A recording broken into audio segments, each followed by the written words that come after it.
بسم اللہ الرحمن الرحیم السلام علیکم students. Second part of unit 4. یہاں تک تقریباً پڑھ لیا تھا. اس کو یہاں سے دوبارہ سٹارٹ کرتے ہیں. The carriage was bare of any sort of glamour. اس ڈبے میں کسی قسم کی کوئی رنگینی نہیں تھی. پاسنگ ٹرینز فیسینیٹڈ ہم. گزرتی ہوئی ٹرینیں اسے اچھی لگتی تھیں. موونگ ٹرینز حرکت کرتی ہوئی. کراؤڈڈ ٹرینز پر ہجوم لوگوں سے بھری ہوئی گاڑیاں ریل گاڑیاں. شریکنگ چنگھاڑتی ہوئی چیختی ہوئی. پینٹنگ ہانپتی ہوئی دوڑتی ہوئی گاڑیاں اسے اچھی لگتی تھیں. پیج 40 ہے. ٹرینز آل فیسینیٹڈ ہیں. یہ ساری ٹرینز اسے اچھی لگتی تھیں. But this smelly dark compartment لیکن یہ بدبودار تاریک ڈبہ filled him only with gloom and more loneliness. اس ڈبے نے اسے مزید صرف غم اور مزید تنہائی دی. He did not really look gloomy or lonely. وہ حقیقتاً اتنا دکھی یا تنہا محسوس نہیں ہو رہا تھا. He looked fierce at times. بعض اوقات وہ غصے میں نظر آتا تھا. When he glared out at people جب وہ لوگوں کو غور سے دیکھتا. From under his dark eyebrows اپنی گھنی بھوؤں کے نیچے سے. But otherwise لیکن اس کے برعکس he usually wore a contented look. عام طور پر وہ مطمئن نظر آتا. And no one could guess اور کوئی بھی شخص اندازہ نہ لگا پاتا just how deep his thoughts were کہ اس کے خیالات کتنے گہرے تھے. Perhaps شاید if he had company اگر اس کے ساتھ کوئی ساتھی ہوتا. Some fun could be had in the carriage تو شاید ڈبے میں کچھ مزہ آتا. If there had been a friend with him اگر اس کے ساتھ کوئی دوست ہوتا. Someone like عمیر کوئی شخص جیسا کہ عمیر مطلب اس کا دوست. He looked at the crates اس نے ڈبوں کی طرف دیکھا. He was always curious وہ ہمیشہ متجسس رہتا تھا. Curious متجسس. About things ایسی چیزوں کے بارے میں that were bolted جن کو بند رکھا جاتا. اور nailed down یا جن کو کیلوں سے بند کیا جاتا. اور in some way concealed from him یا ایسی چیزیں جو کسی طرح سے اس سے چھپائی گئی ہوتی.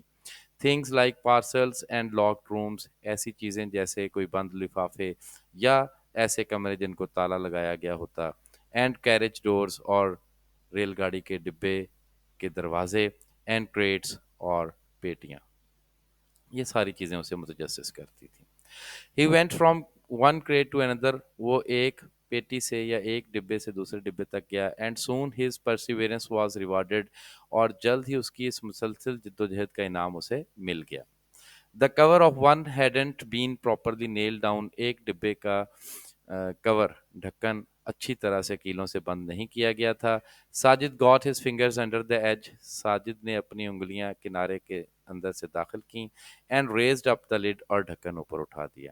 Absorbed in the operation جب وہ اس کام میں مصروف تھا مشغول تھا بلکہ غرق تھا. He did not notice the slight shudder اسے اس ہلکے سے جھٹکے کا پتہ نہ چلا. That passed through the train جو پوری ٹرین یا ریل گاڑی کو لگا تھا. He plunged his hands into the straw اس نے اپنے ہاتھ ڈال دیے ان تنکوں میں. And pulled out an apple اور ایک سیب باہر نکالا. It was dark ruby red apple یہ ایک گہرے سرخ رنگ موتی جیسے سرخ رنگ کا سیب تھا. And it lay in the dusty palm of ساجد's hand اور یہ سیب پڑا تھا ساجد کے ہاتھ کی میلی ہتھیلی پر. Like some gigantic precious stone جیسے کوئی بہت بڑا gigantic بہت بڑا قیمتی پتھر ہو. Smooth and round بالکل ہموار اور گول. And glowing in the sunlight اور سورج کی روشنی میں چمکتا ہوا. ساجد looked up ساجد نے اوپر دیکھا. Out of the doorway راہداری سے باہر.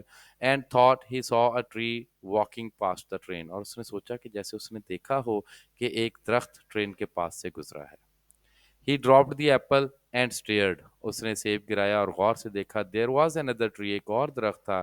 And another ایک اور درخت تھا. All walking past the door تمام درخت دروازے کے قریب سے گزر رہے تھے. With increasing rapidity بڑھتی ہوئی تیزی کے ساتھ. ساجد stepped forward ساجد آگے بڑھا. But lost his balance لیکن اس نے اپنا توازن کھو دیا. And fell on his hands اور اپنے ہاتھوں پہ گرا. And knees ہاتھوں اور گھٹنوں کے بل گرا. The floor beneath him was vibrating اس کے نیچے موجود فرش تھر تھرا رہا تھا. The wheels were clattering on the rails پہیے پٹڑیوں پر کھڑکھڑا رہے تھے. The carriage was swaying پورا ڈبہ جھول رہا تھا. The trees were running now اب درخت بھاگ رہے تھے. Swooping past the train تیزی سے ریل گاڑی کے پاس سے گزر رہے تھے. And the telegraph poles joined them in the crazy race